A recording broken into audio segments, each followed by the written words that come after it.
Good morning and welcome to the channel. In today's episode we create a sound barrier wall, a wall that's dividing the main room and the basement into two. To catch you up to speed in case you haven't been following along with the other videos, the homeowner of this house is an occupational therapist and is slowly converting her basement into a place where she can begin her own practice. So we're converting her basement into 3 separate practice rooms with the goal of creating each room as sound resistant as possible because the family will be living upstairs still, and even protection from room against room when she does hire on staff and whatnot. So that will be the goal to this project, create those 3 separate rooms where noises won't transfer into the other neighboring rooms. So here's the layering we'll be following to try and achieve that soundproof barrier. Here's the 2x4 wall I just built. And then on this side, we'll be doing a layer of Sonopan, and then a layer of resilient, and then 2 layers of 5/8 drywall. So it's quite a bit of layering involved to achieve what we need to, but it does add up and create a pretty good package to stop sound from transferring from one room into the other. So that's what we'll be following. I'm gonna get out some rock wool safe and sound insulation to fill those cavities. And then on this side of the wall, I'll do the Sonopan, which is a green wood fiber material to help stop sound vibration going through the wall. And then I'll install some resilient channeling, which helps decouple the drywall from the wood studs. And then on top of the resilient channeling, we'll do 2 layers of 5/8 drywall. Okay, here's the insulation. And basically what this achieves is if you were to just put drywall on the face of those studs and create a wall without doing anything to the middle, you've created a drum basically in that hollow cavity where sound can just echo a little more and the vibrations will transfer to whatever it hits. So we want to dampen that space. I will put on a respirator though, because it is not the greatest to get into the lungs.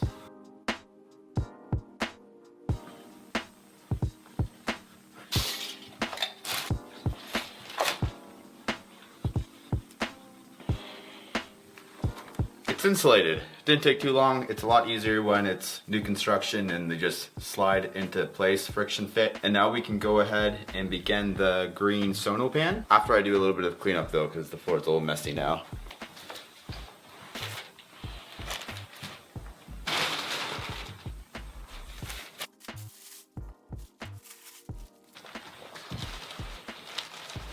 I think there must be a storm or something rolling in because it got pretty dark down here all of a sudden. So we're gonna plug in some of these pot lights to give us some light.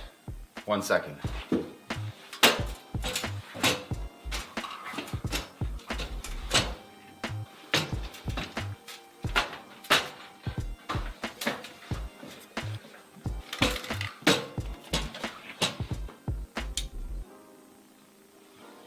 Okay, now that we have some light, carry on, and we'll start with the green Sonopan.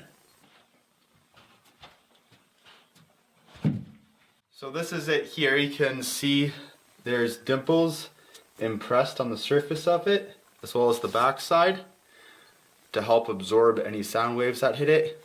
And it's just a wood fiber material. I don't know why it's dyed green. Don't know if you can see the wood fibers at all, but this piece came apart. So I'll install that onto the studs, just with screws.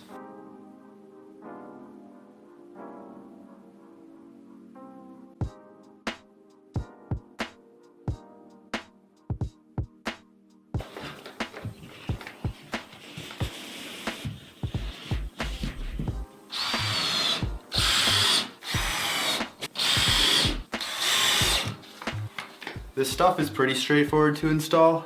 It kind of sucks to cut. You can use like a skill saw or a track saw or something, but I find the utility knife is a little cleaner and doesn't waste too much time if you do it efficiently. And then ideally you get a snap finish. I'll bring the camera a little closer, you can see.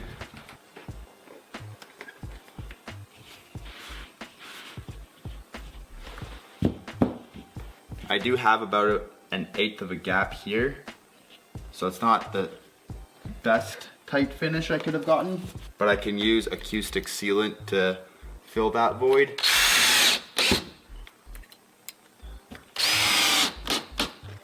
But I'm actually gonna make that seam tight and make the gap at the bottom, just because there'll be more material at the bottom when you consider your baseboard and everything, so it makes a little more sense to have this nice and tight where sound is gonna be hitting a little bit more.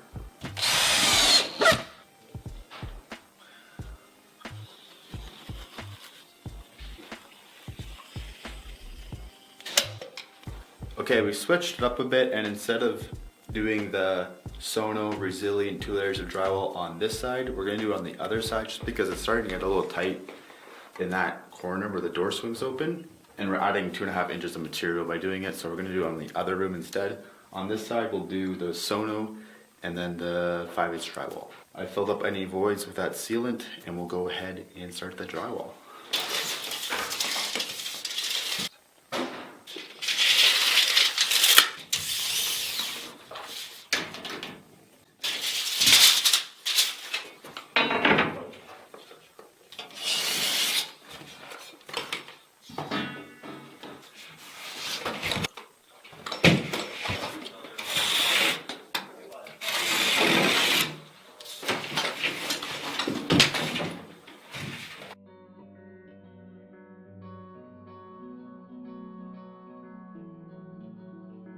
Roll it instead.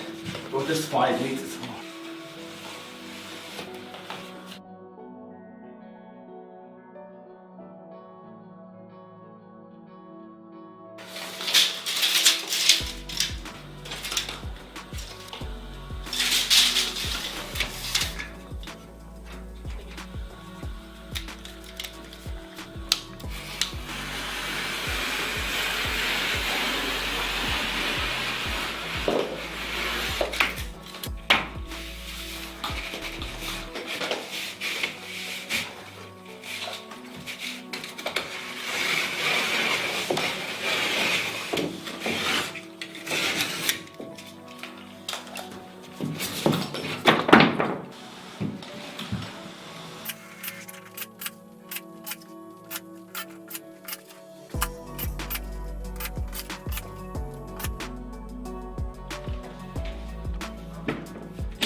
These pieces are taking a little longer than normal because we're trying to get the tightest fit possible, whereas normally you'd want a bit of a gap, a little bit of wiggle room knowing that you'll mud it, but against the floor we're trying to get a tight seal as well. That's why we're putting vapor barrier down to prevent any moisture from wicking up, whereas normally you'd keep it 1 inch up off the ground, but we are going tight to provide more of a tight seal for sound. So I have described the piece of drywall to the poured concrete, which is quite uneven because it's an old house. And concrete's usually uneven.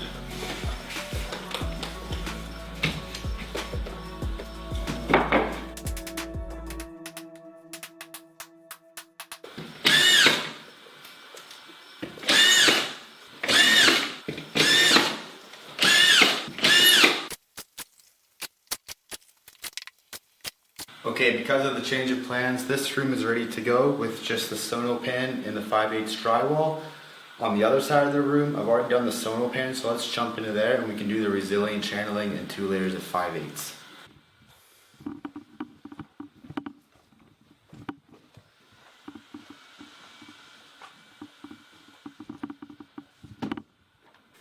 Alright, here's the other side of the room. Just got the Sonopan up, and I can go ahead and do the resilient, which just looks like this.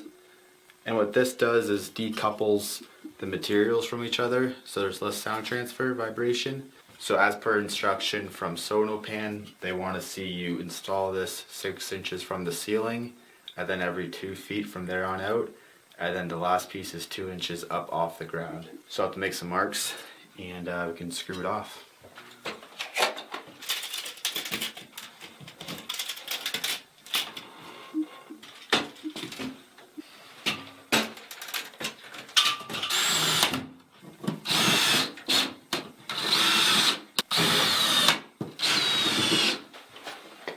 also keep it off the wall I'm butting it into, just to avoid any sound transfer from one wall to the other.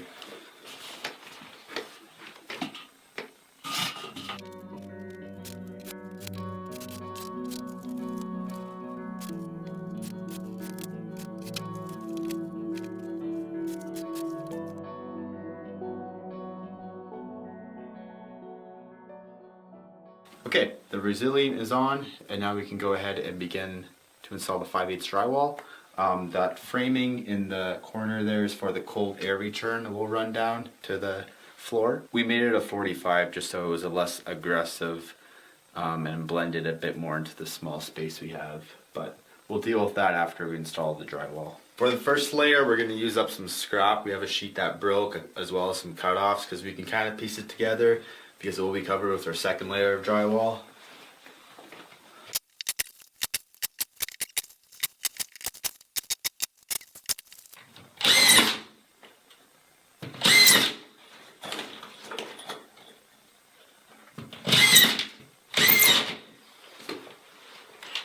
Okay, we got our double layer on this side of the wall. As you can see, we're holding off on this until tomorrow just because some things have to happen with the ductwork and some decisions have to be made. So I'm going to finish screwing this off, clean up, and call it a day.